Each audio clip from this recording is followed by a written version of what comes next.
Hello friends, आज हम बनाएंगे पापड़ का चूरमा जो कि फुल्के के साथ खाते हैं। जैसे चटनी होती है ये वैसे ही पापड़ का चूरमा होता है। तो सबसे पहले पापड़ को हमने बचा दिया है, अब इसका चूरमा बनाएंगे। अब यहाँ पे मैं एक कढ़ाई लूँगी, उसमें ऑयल ऐड कर दूँगी। उसमें करी पत्ता, जीरा और लहसुन ऐड करूँगी।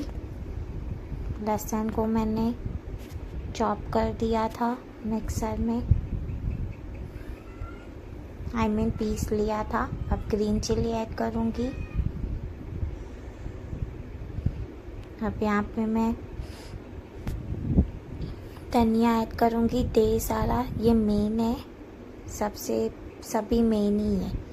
ढेर सारा धनिया ऐड करूँगी। और फिर उसके बाद हल्दी पाउडर, रेड चिली पाउडर, धनिया बहुत सारा ऐड करना है, रेड चिली पाउडर, सॉल्ट और जो पापड़ का चूरमा बनाया था वो ऐड कर दूंगी। अब इसको मिक्स कर दूंगी प्रॉपरली।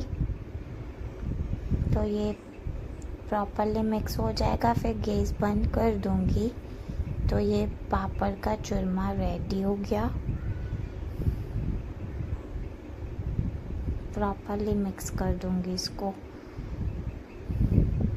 ताकि पूरे मसाले ऑब्जर्व हो जाए इसके अंदर। अब गैस बंद कर दूंगी मिक्स करके। तो ये रेडी होने ही वाला है, रेडी हो गया। अब इसको हम फुल्के के साथ खा सकते हैं।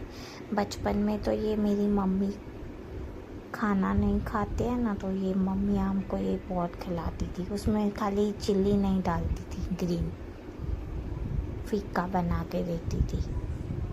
तो ये रेसिपी अच्छी लगे तो लाइक कीजिए, शेयर कीजिए, सब्सक्राइब कीजिए फॉर मोर वीडियो।